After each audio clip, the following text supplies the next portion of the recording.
Hi again. I want to talk about handling negativity.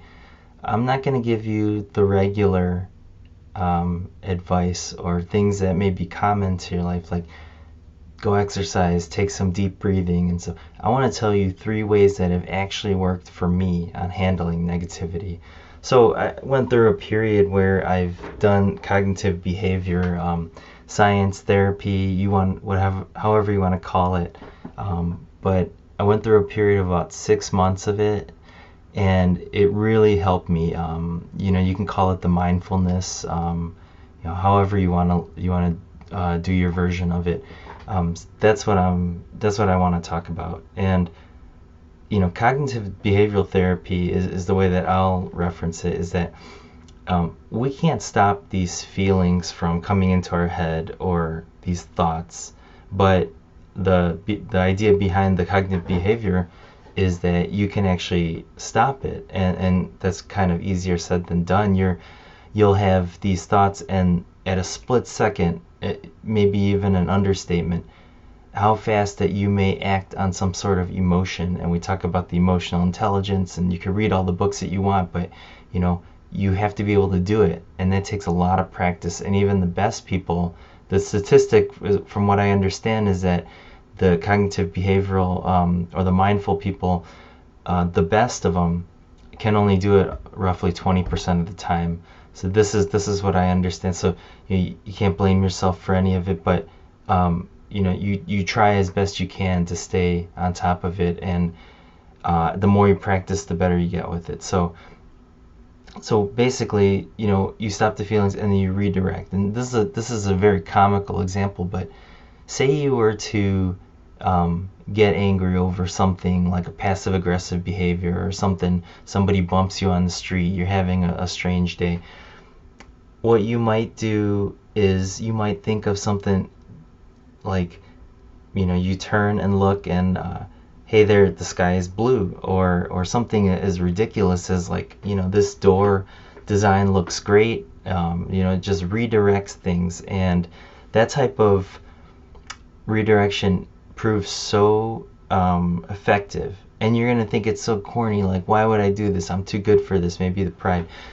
It's not. It's really getting down to basics, getting back to basics, and really conquering and deliberately practicing this cognitive behavioral therapy in order to stop these negative feelings from coming into your head. You're guarding your mind. So the 3 things that I say is that the one that's the most effective that I've found, or the first one, is that you'll say something like, somebody will be bump you on the street, and you'll say, well, so, and you use the word so. You say, well, so what? Okay. Another thing is, you're talking to your friend. Your friends counsel each other. You guys counsel each other, and you talk to them and say, well, can you believe how this person didn't respond to my email in time, or something like that? Something ridiculous, when it could have been missed for honest reasons. Somebody's out of the office.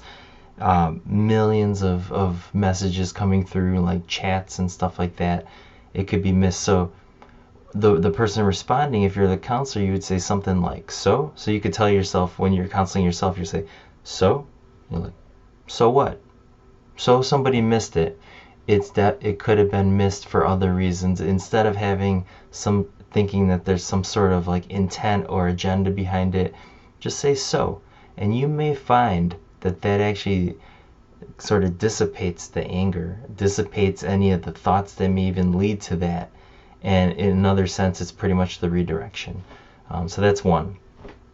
The second thing is that a little bit of similar is like, they didn't mean it. You ever watch The Water Boy with Adam Sandler, one of my favorites?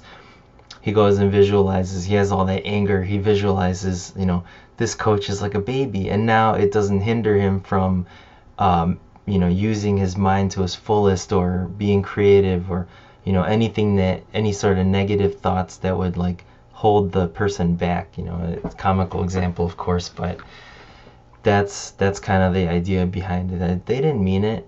There were other reasons. You still redirect. This is another cognitive behavioral item. That's 2. And the third one, this is the best one, because if those 2 don't work, which is all of this revolves around the mindfulness, slowing things down in your head and then trying to redirect, because you can't stop the feelings. You can only catch them and then redirect them and turn them, maybe channel the energy into something better if you can. So the third one is basically, you let all these things get to you.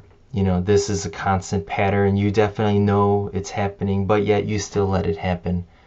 Well, guess what? It's going to be your heart attack, because that amount of stress, watching your back every day, like, hey, somebody's walking past my computer. I need to maybe, like, flip the screens. Like, I'm checking Facebook for like, maybe like 1 minute. Everyone does it. They just, some people have the knack where it's the I need to be doing work 24/7 on this, okay? And that might be true for your own accomplishments. I'm not saying that, I'm not saying not to work hard, at your job or whatever your goals are for that day. What I am saying is that amount of stress is probably gonna lead to something bad later on. Stress affects us pretty bad, tightens your muscles, everything. You may get kinks in your neck now, and so on down the line. But the phrase that stuck with me is that we think about, and it's probably mentioned in TED Talks here and there, is that it's your heart attack. And if you think about it as your heart attack, that will quickly dispel you, because your health is more important than any little misargument or miscommunication or argument that could ever be out there. The life is too short. It's the same, all those things you've heard. But I mean, in that case, if you can't let it go, it is your heart attack. So you have to let that go. These are the three things that seem to, after numerous amounts of time thinking about it, regressing, we just constantly want to stop these negative thoughts. These are the three things that helped me. I hope these helped you a bit. Let me know if you use any of these, and doing your version. Put some comments below. Let me know your thoughts. Maybe there's something I could pick up from you. And don't forget to subscribe and like the video. And if you want, hit the bell. You get updates on any other videos. Thanks. Talk to you next time.